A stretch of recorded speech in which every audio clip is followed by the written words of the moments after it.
In this video, I want to talk about continuing bringing art to the kitchen sewing table. The guest machine is a Singer Model 20 that I have on a footstool so I can take it anywhere I want to go. This type of project, I think, is best suited for a Model 20, and it's because of dust and cotton fiber. So I have made a couple of videos about how you can make fabric paper towels that eventually, as they wear out, you can use as reusable, washable toilet paper.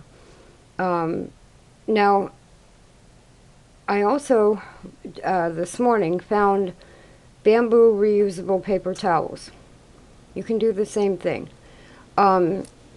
And so I found myself asking myself, why do I always have to do it the long way?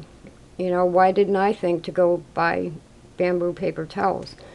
And it's a thought process, and it has to do with artwork, and which when you're an artist, it spills over into everything. Almost everything you look at, you automatically try to figure out, how did they do that? What's the effect? What materials were used? And some people call that overthinking.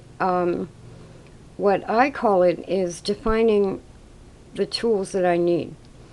So when I looked at the reusable bamboo paper towels, my first response, before I even looked at the texture, was, will that work for me? The way that they make them, will that work for me?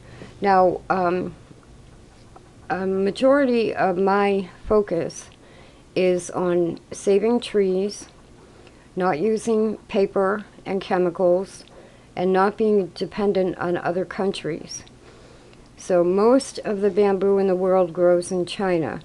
So that is like a side note. I have a lot of supplies from China.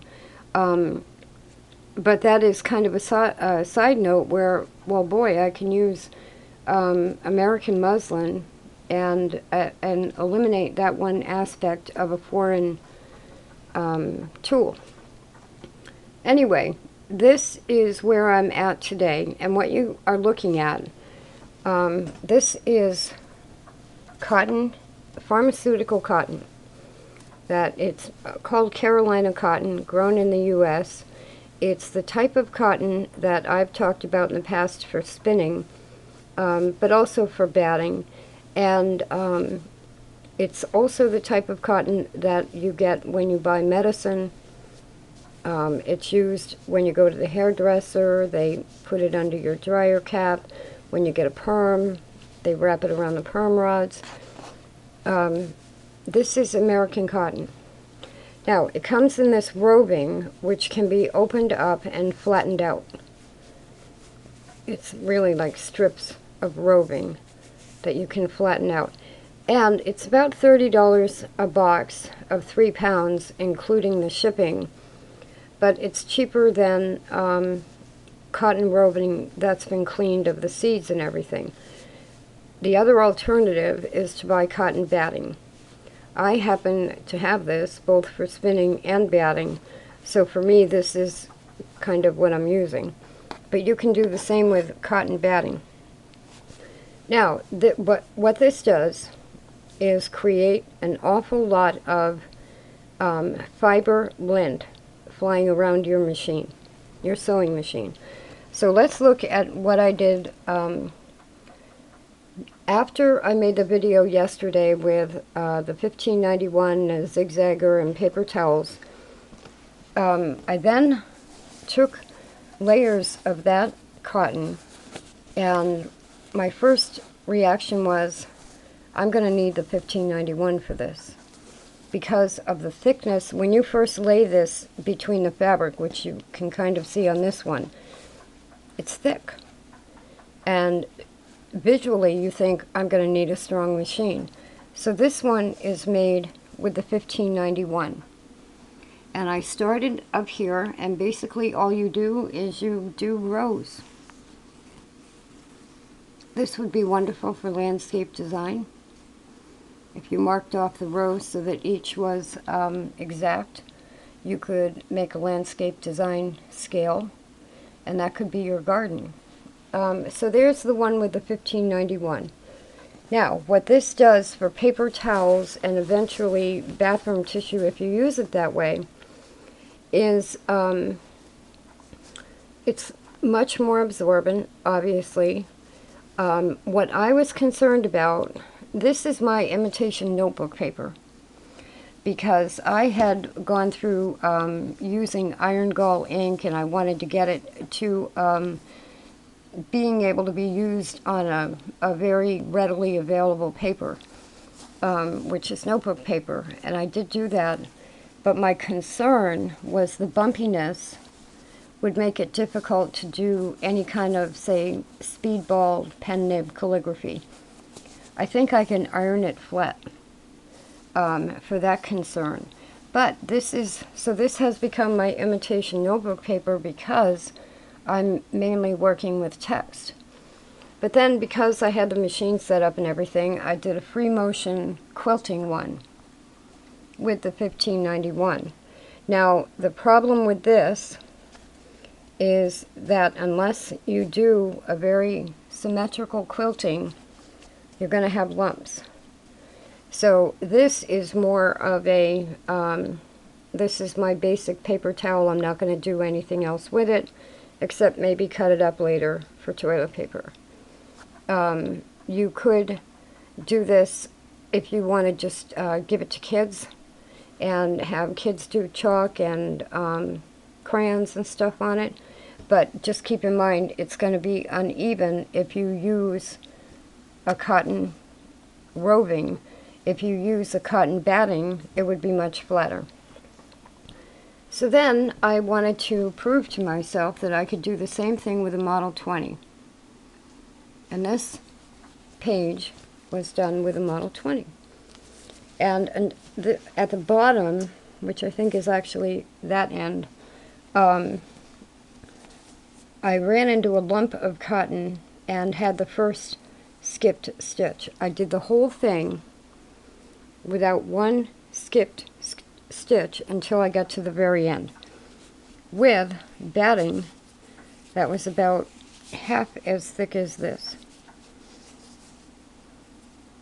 So flannel batting, like warm and natural cotton batting, wouldn't be a problem at all. So I had spread this out, however thick would go across the piece of fabric like that. And I went through that with a Model 20, and this is 100% cotton fabric.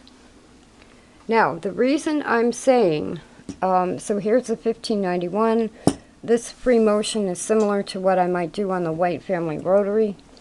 The reason I am saying that it's really suited for a Model 20 is because of dust. Now, with the ink and the writing, dust isn't the issue. But whether you're using this kind of roving or another type of cotton batting, you could get around this by using polyester batting. But I'm using the materials I have. And so I did two on the 1591. And as I was sewing those pages, the dust fibers were piling up on the bed of the machine. Just from cotton. Cotton is a very short-length fiber. This is all cotton fabric as well. So when you're working only with muslin, never mind the batting you're using, you're going to have a lot of dust in your machine. So then I'm thinking, I'm going to be doing this all the time. And so I'm thinking, okay, how often do I want to fully clean out a machine of cotton lint, or which machine is better for not having that build up in the first place? And of course the answer is either the Gateway NP1 or the Model 20. All I have to do to clean out the Model 20 is take a lint brush to it. And because I've already shown that I can get through a thick cotton batting, I think this becomes a Model 20 project. Now, I have that particular Model 20 in my hand sewing box, but I could replace the hand sewing squares I have in there with rolls of these pages, because before you do anything with them, they're very thin, you can just roll them up. And my hand sewing box, which is an art bin sidekick, would hold the machine and all the fabric to make the pages, and then you'd need a box for the roving. Now, this is, I don't know what kind of board they call this. This is an art drawing board I got at Blick about 20 years ago. It's probably 18 by 24. You don't need anything that big to do what we're going to talk about today. This is how, I'm going to show you how the muslin comes from Joann.com. It comes on a piece of cardboard, folded in half. Now, if you wanted to, you could use the cardboard the muslin comes on for your drawing board. You cut up the muslin into your strips, and then you put the cardboard on an easel. This is the easel I'm using.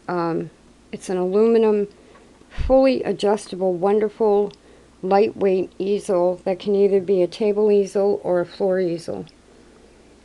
I got it on eBay. It's less than $20.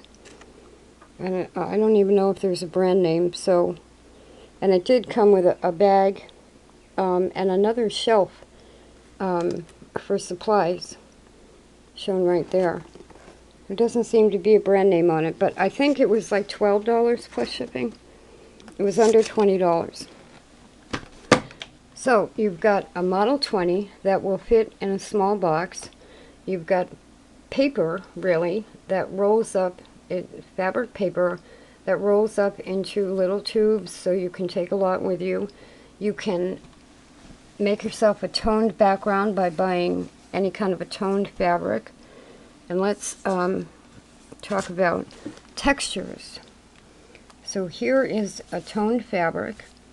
Here's a plain green fabric. These are unstuffed. And this is that old bedspread I had. And that gives me a textured fabric. So the choices, all three of these, the Model 20 could go through. The choices you have for fabric are just like if you go buy Canson My Tants paper. And the reason we're talking about pastel paper today, you've already seen you can do pen and ink and graphite with this. These are the Yarka soft pastels. Now this is a box of 60. Jerry's Artorama, I think, has one box left of 30. And Dick Blick is carrying, I think it was like a 15 color landscape set. I forget what they had exactly. But you can use Blick soft pastels. You can use any kind of soft pastel. You can use, I have vintage new pastels. You can use those. We're going to talk about using these fabric pages as a semi-permanent pastel surface that will still get stitched, washed, used. And it's a way to still be doing art while you're focusing on saving trees, not using paper, using a most natural art medium. This is colored chalk, but it's professional level colored chalk. Using a very small machine, simple machine, and still making art that, depending on where you take it, I mean, I had mentioned you can do oil, you can do acrylic, you can do all kinds of art on fabric, block printing, all kinds of things on fabric. But the pastels kind of The reason I'm at pastels is because this is all about life is fragile, dust, letting go of your art, letting go of what you think you need, letting go a little bit. So in a moment, we're going to do a tree, because in my case, it's about trees, on probably the muslin one and the Yarka Pastels. Now, after I do the drawing or painting, and I was going to do it the other way too, I can do a whole forest this way, and then when I stitch it, I'd be writing this way with the trees going sideways. But I think for this one, I'm going to do a vertical tree in soft pastel, which is a very simple picture for anyone to do, a pine tree. And it ties in with my landscape design, because this year I'm probably going to have the trees in the garden and maybe some pumpkins around them. Only because the state that I'm in with moving, I don't want to put in a vegetable garden and then have to leave it behind. I'm just going to keep the trees in the garden space. So this year is all about trees, saving trees, making your own fabric, drawing trees, and obviously if my house is surrounded by trees, if you're letting go of your art that is a tree, well, gee, then you just draw another one. In other words, this can be a continuing process of focusing on something that's important to you. And in my case, it happens to be trees. I could be doing it horizontally and doing whales. I could be doing pears and apples and stuff to match it to the kitchen. Creating your own usable, functional art can match your house or your ideals completely. If you're into mechanics, you can use the rapidograph pens and draw schematics. You know, you can do anything, and that's where you take your kitchen sewing table and the least of the machines, just about, and surround yourself with your own art. So today we're going to do a tree in the Yarka Pastels. Okay, I think you can see the board with that angle. I'm going to move this out of the way. I like red for the basis of a tree. And you can see immediately that this goes on so smoothly. And we're just going to do a simple pine tree.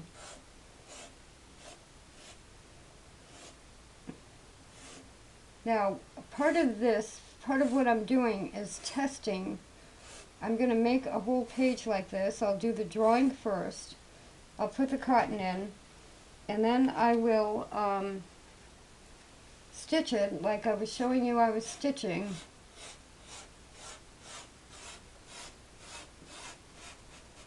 And then I want to find out how much of this washes off when I wash this.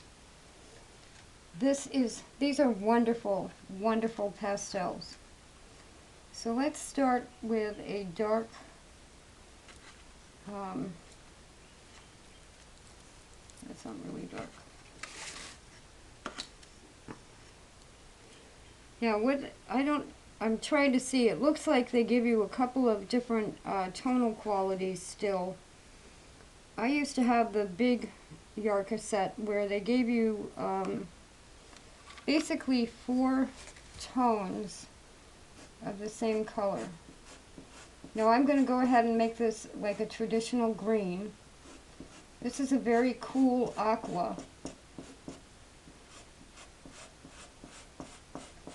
And I expect, let me back up for a minute. The reason you want a fairly hard surface under your fabric is so that you get more pigment going into the fabric.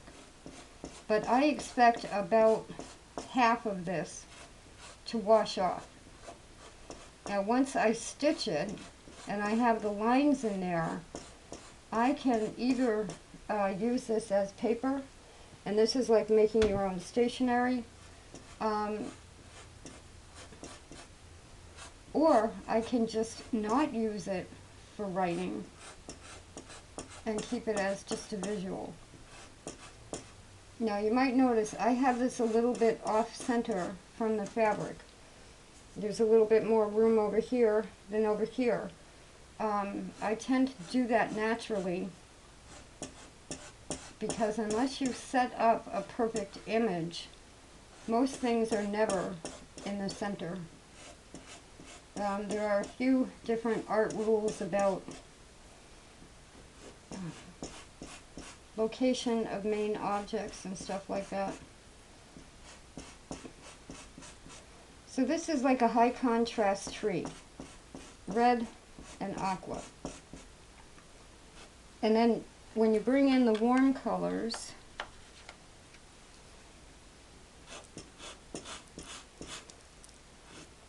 that's when you start to add the interest. Go right over the other colors.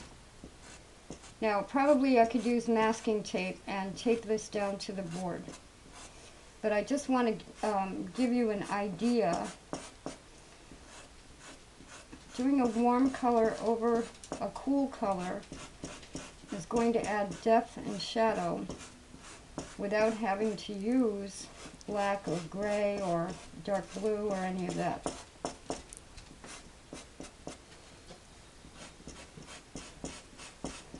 So if I do this and then stitch it and about half of it washes off,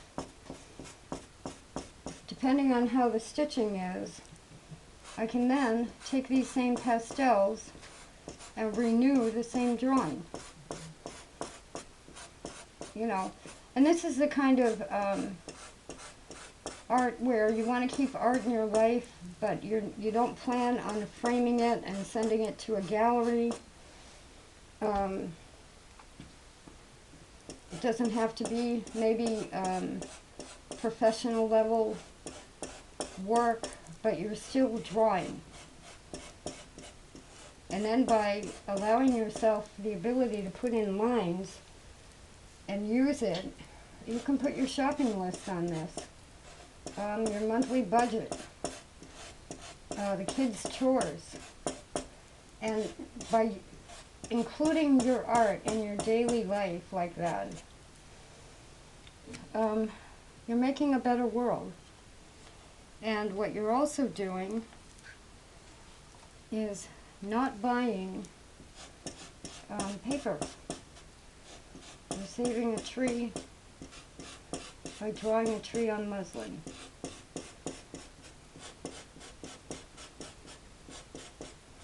So like I said, this is a very basic image. Doesn't take a lot of imagination to do it.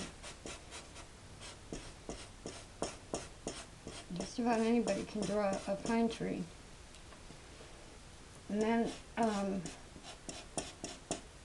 pines also usually have little beginning branches that show up every once in a while on the trunk.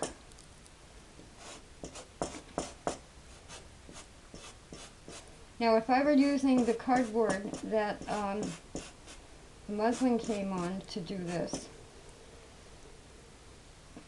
I could clip it with bulldog clips at either end and carry it around. You wouldn't need to be at the table. So let's go with a really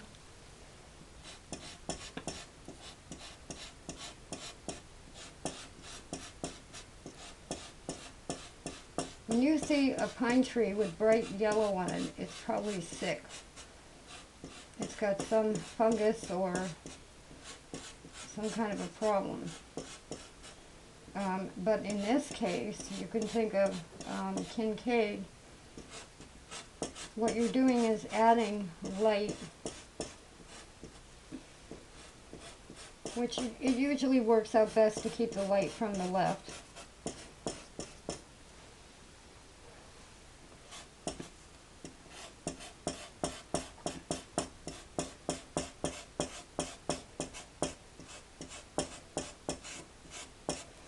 So there's your basic tree, and you can either leave it detailed with the individual lines, but by blending it, you're really going to rub this into the muslin or the fabric that you're using.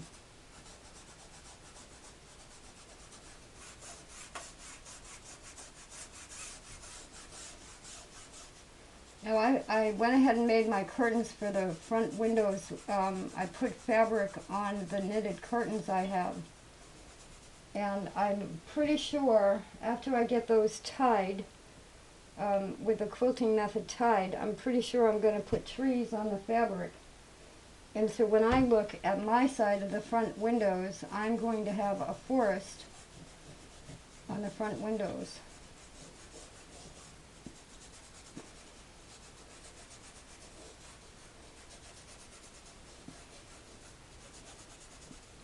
Okay, so this gives you your basic color in there with cools and darker over on the right, lights and warmer on the left. I put brown next to the red, but if you want to bring that red back again,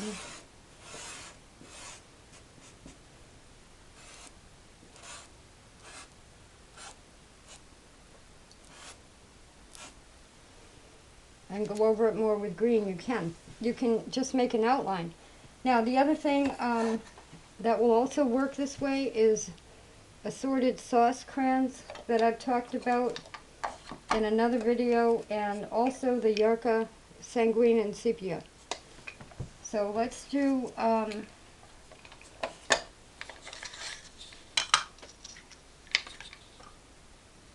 the sauce crayons, if you can see those, have more neutral colors.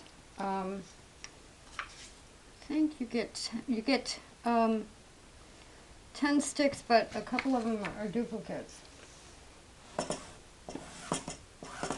I'll do the same thing.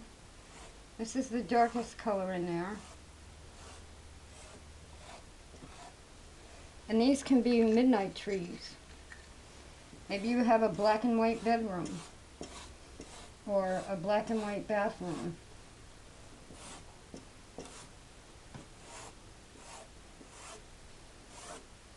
And this, you don't even have to add the green if you don't want to. You can just make it a tree shape.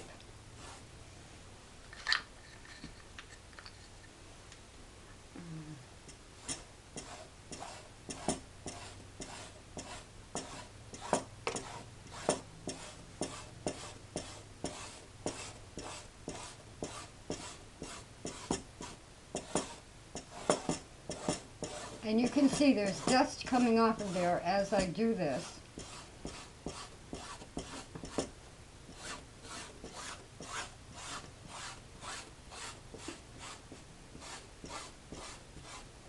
Now pine trees, when they first start out, generally the branches go up, but then they branch out a little bit. Now what this set doesn't have is a lot of green. You get white, brownish black. One of these is supposed to be a yellowish, but to me it's not really a yellowish. Gray, they're all neutral colors. So to make this pop out a little bit, you actually go darker. When you don't have a color, such as, you know, your normal green, you then have to revert to black and white context and go darker.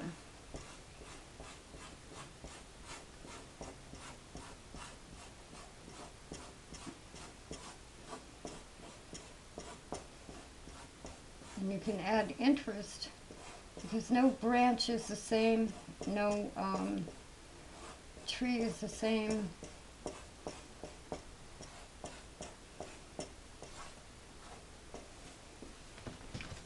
So there are two totally different effects. Now this one, when you see it next to that one, and this is kind of a tonal thing. Now I want to go back and do more with coloring that red, covering over that red a little bit, and do more green. So you can work on 2 at a time or more. If you want to bring trees into your kitchen or into anything you're doing. So I have to decide at this point. This one I could blend, and this would be a background for writing on, because I expect about half of this is going to come off of there. So that makes a stationery, because this will all wash in, wash off, and blend in a little bit. And that's on a red, white, and blue, well, yellowish red and blue star fabric. So I think by the time I get that finished, enough of that is going to come off of there where it'll be a background. But this one is more of a challenge, because right now it just looks like, you know, a couple of color, a 2 or 3 color tree. And I have to decide whether I want it to pop out and be like a graphic design, or whether I also want it to blend into the background. So to get it to blend, because my focus is primarily on text, I'm going to put blue over the red. And that will, it doesn't give you a gray, but it neutralizes that pop-out effect. But again, adds depth. So you can see, these are the, I'll show you a close-up of these. Now that looks bluish green and yellow. You can see how they show up on the muslin. If I were using the, I think Prismacolor might make them now, but they used to be by Faber-Castell, the new pastels, and I would get a lot more detail than that. And here's the other one.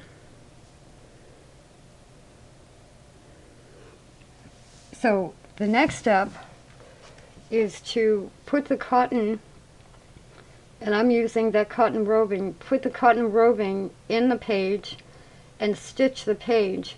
And so now you really know why I'm saying you might want to have a Model 20 or a similar bed type chain stitch machine to do this, because as I stitch, all of this dust as well as all the cotton lint is going to be building up. So you look, I have a Singer 500A. I wouldn't put these near it unless I planned on pulling off the needle plate, the bobbin case, pull everything out and clean it out. If I were going to do this every day with a machine like that, I would be cleaning the machine completely, like every 3 days. So that's why for me I think this is a Model 20 project. So like I said, next step is stuffing and stitching the rows, and then washing and enjoying. About art, I'm still calling this the kitchen sewing table and not an art table. It's my goal is to sew paper towels, and the artwork is secondary. Now, I don't know if you can see that from that distance, but this actually not only went through the first layer of muslin, a lot of it is on the second layer. Now I have a face mask on, which we've all been wearing because of coronavirus. But working with pastels, the reason I own dust masks anyway is because of pastels. So you can see how I have pulled apart that cotton roving. If you had regular cotton batting, you would just cut a piece to fit and put it in there. And then I want to get this up to the edge. So again, a lot of you have probably already left for Amazon to go buy the reusable bamboo paper towels because it's easier. And I don't blame you. I never knew they made such a thing because I tend to, my first response is always to figure out how to do something myself. Literally because it's cheaper, and also because I usually do it better than commercial, and most people do. If you make something by hand, there's a good chance it's better than something that you would buy. So that is how I layer it and pin it. I'm going to do the same with this one.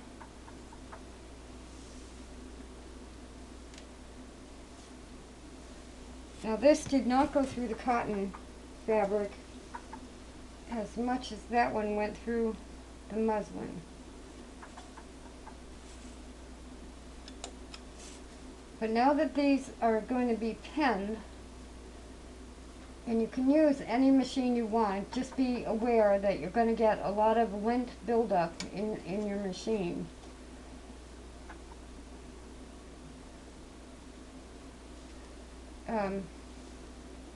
Now these are going to be stitched with the horizontal row stitching like notebook paper.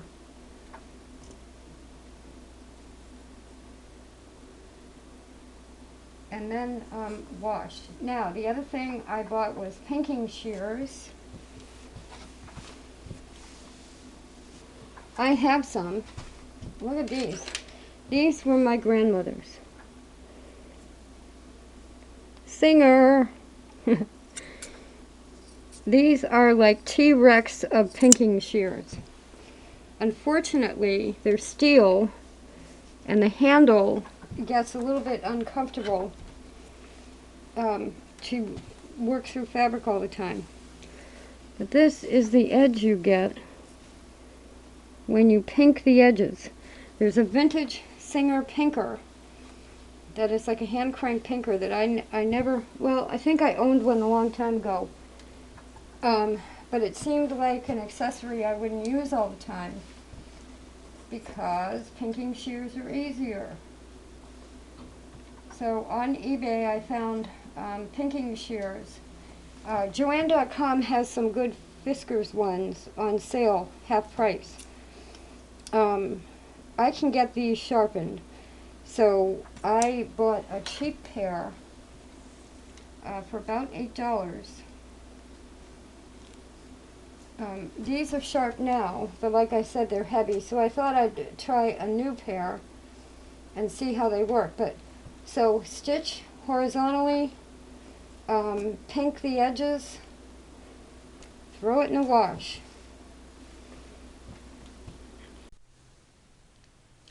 Now, because this is primarily for me a Model 20 project, I want to show you how I manipulate the fabric when using a Model 20.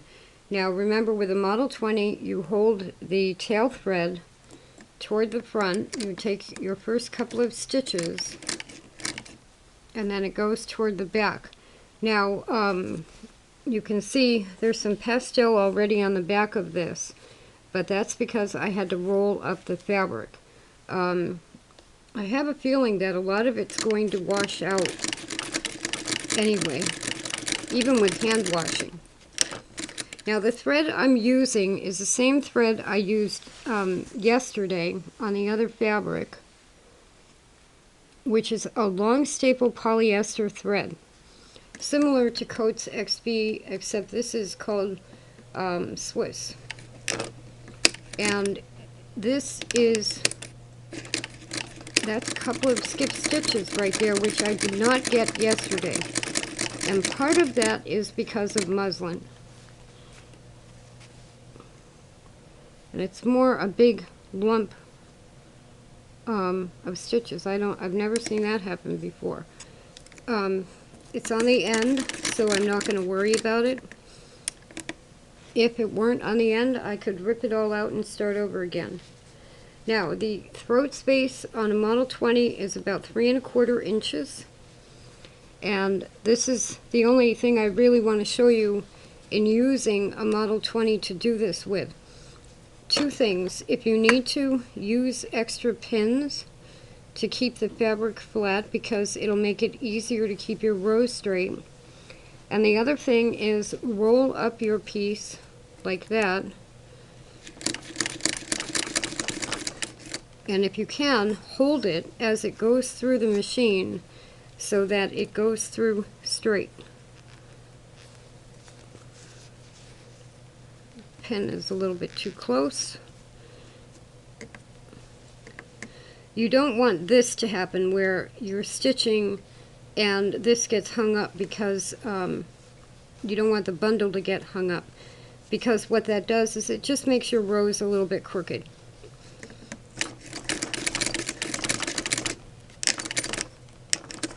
So this is all of this hesitation is from the muslin. I didn't have any of this happen with the other fabric. But I've had the needle in the machine, and I could probably put a new needle in. So that I will probably pull out and start over again, just because that didn't happen. This is when you start finding the right thread with the right tension and the right fabric. So I'm going to fiddle around a little bit with maybe a different thread. Usually XP or vintage 6-cord thread works fine. I'm going to put a new needle in. I'm going to change the thread and start over again because it's better to fix this now than to keep trying to do it and wondering why it's doing that. So, but you see how you have to hold it as it goes through the machine, and I will go ahead and stitch these two pieces. Okay, so that didn't take long at all. I put in a new needle, and I actually use organ needles.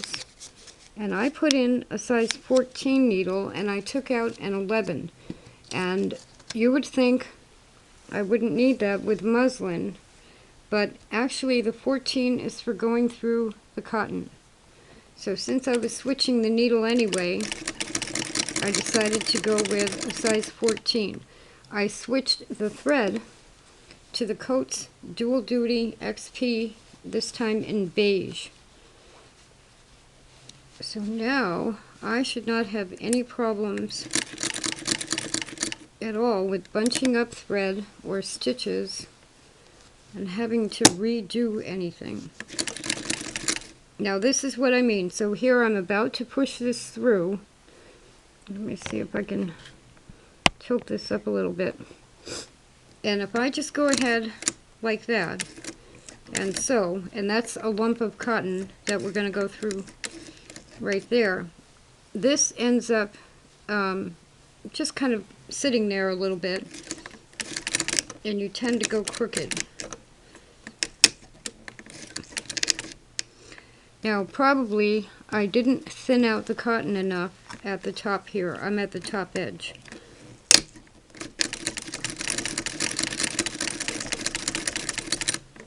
And like I said, part of this is the muslin, because the higher quality cotton that I was using last night didn't do this at all. But even with those few little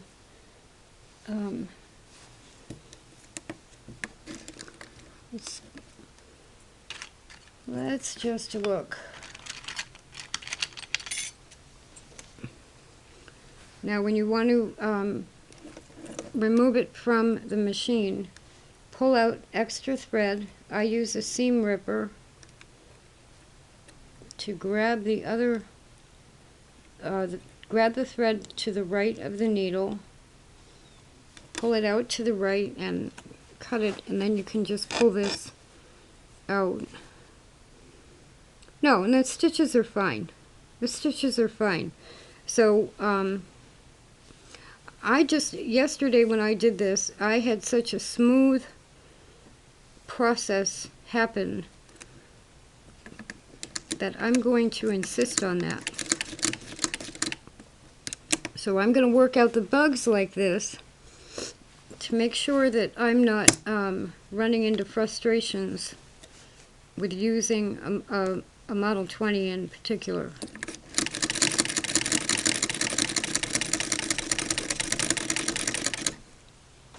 So there we go.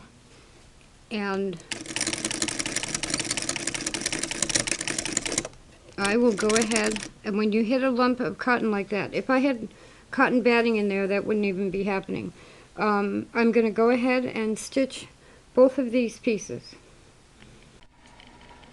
And here the two pieces are stitched and trimmed and ready to go in the wash, which is what I'm going to do right now. Now here they are, and you would be surprised. Hardly any of this is coming off. Hardly any of the actual pastel is coming off. This is extremely hot water. My water heater is turned to 120 degrees. I had it on the hottest setting. I'm not crazy about this sauce, Crayons. I'll probably go back on this one and add more blue. I had blue on there that has either, I don't know, just melted a little bit. So I will go back and touch this one up, and I probably wouldn't use the sauce crayons too much. But the pastels, I mean, very little touch-up would be needed for that. So this isn't in the washer.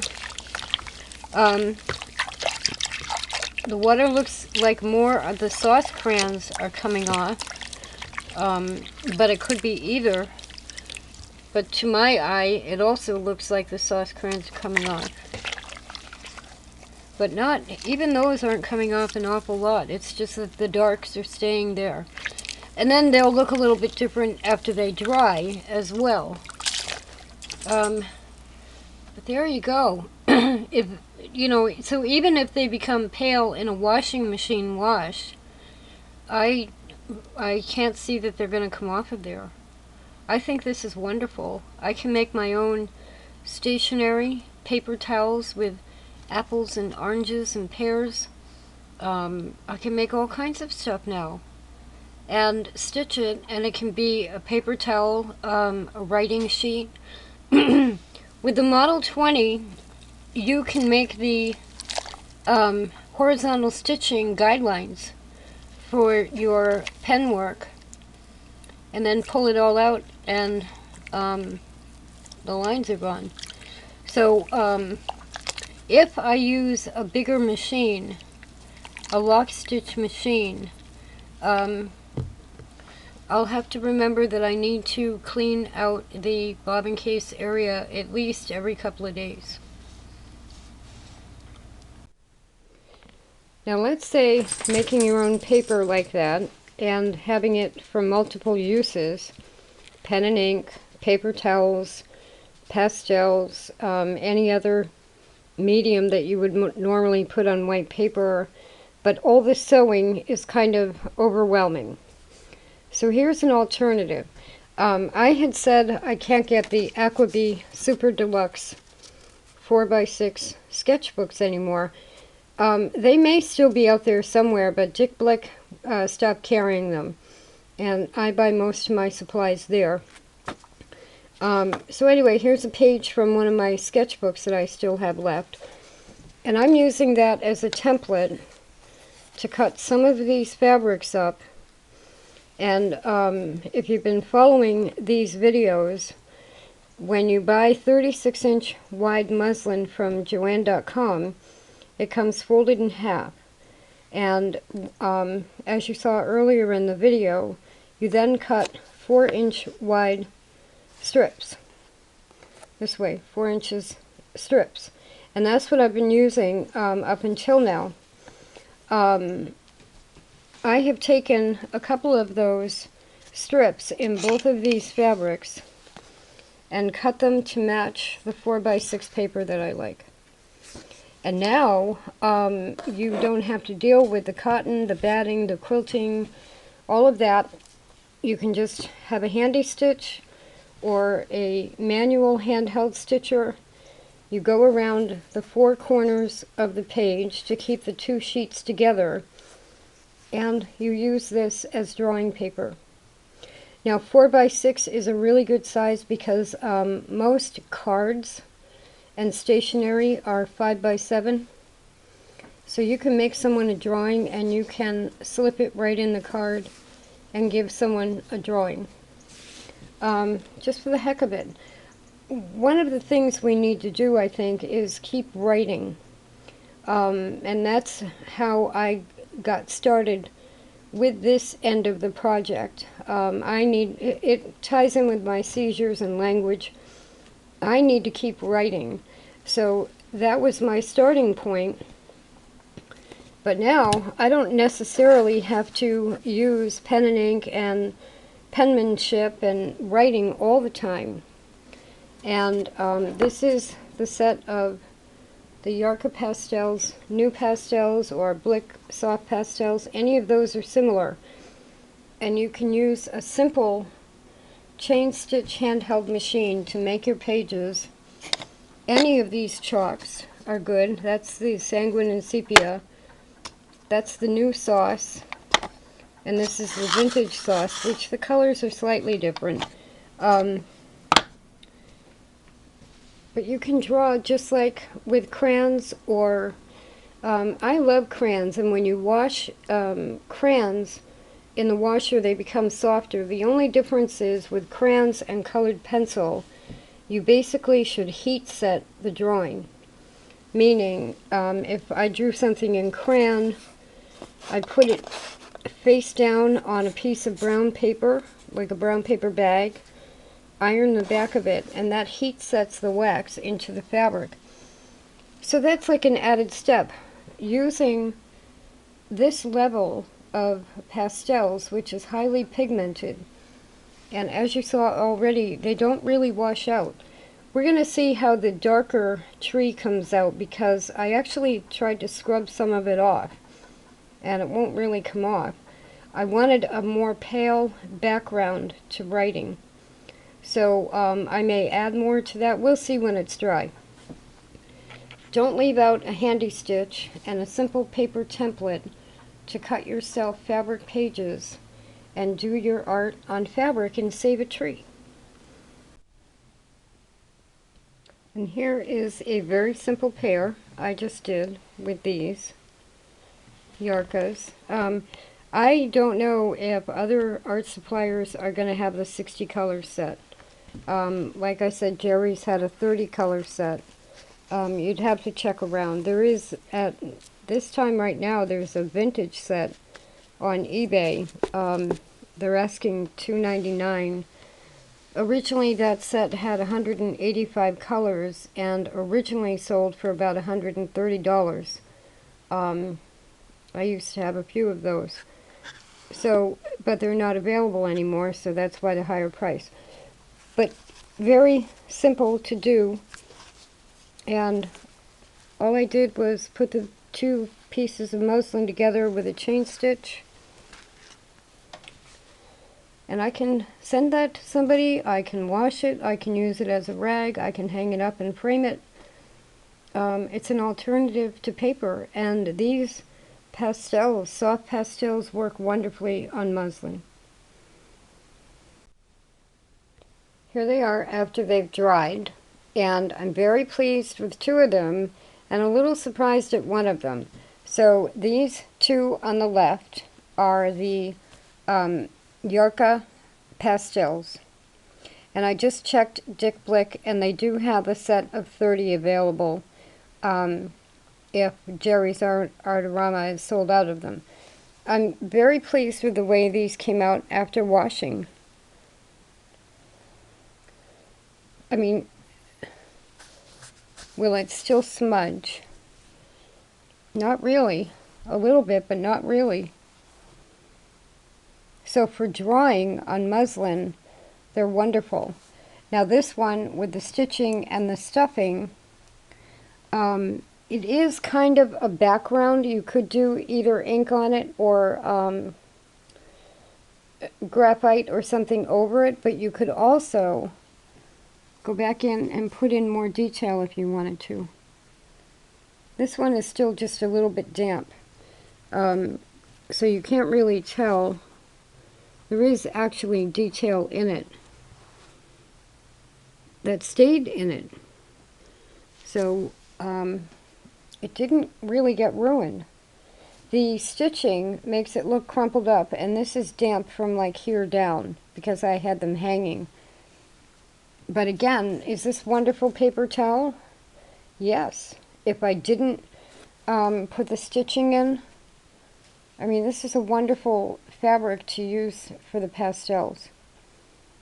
Now, again, it's not like a gallery where you would have it matted, because there is a little bit of shift in the color. It's not pinpoint accurate, but that depends on how you work with pastel anyway. You could easily mat this and frame it. I don't know the longevity, but the Yarkas are made with somewhat pure pigments. Now this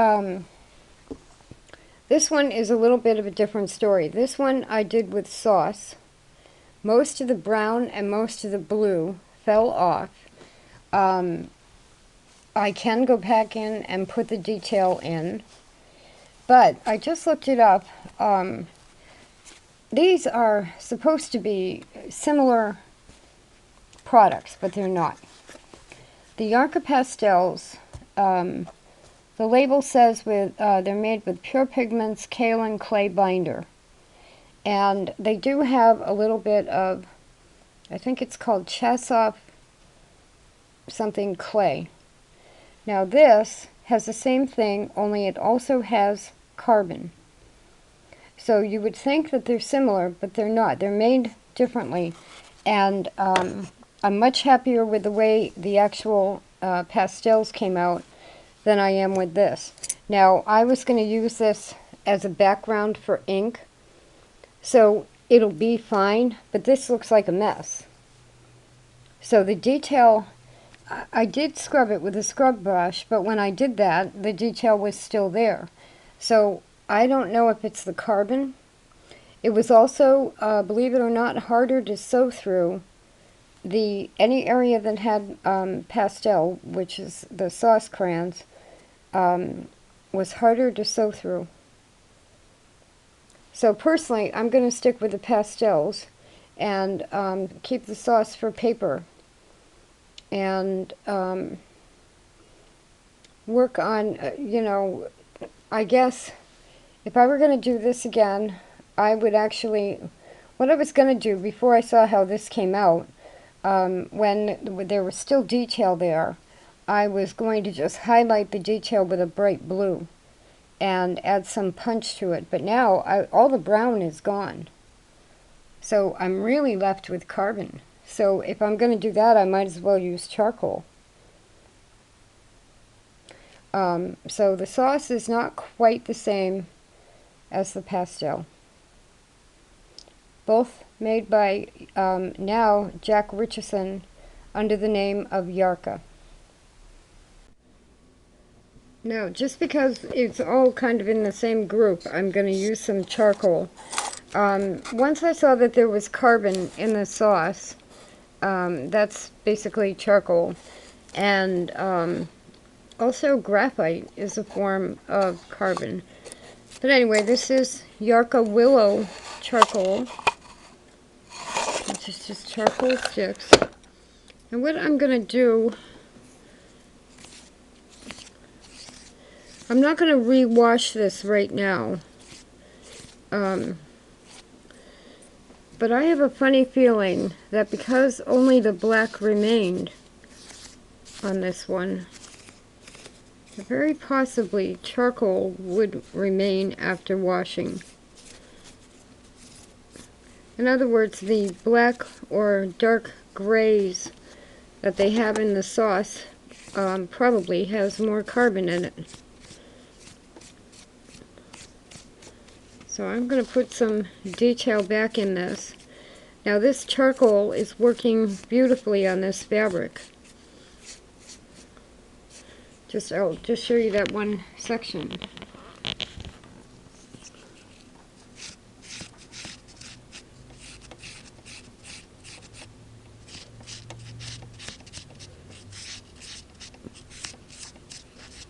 So you can definitely work in grays with the charcoal, depending on how much pressure you put when you're using it.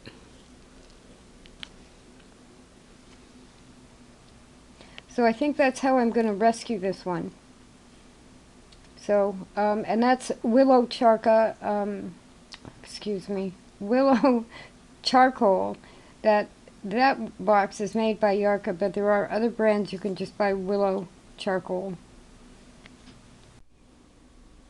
And now you can see that the effect you can get is like a winter tree.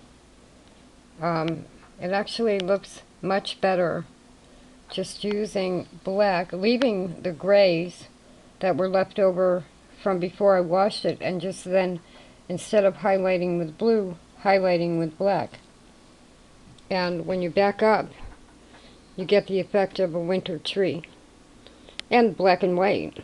So charcoal looks like it'll work wonderfully along with all of these other Yarka products.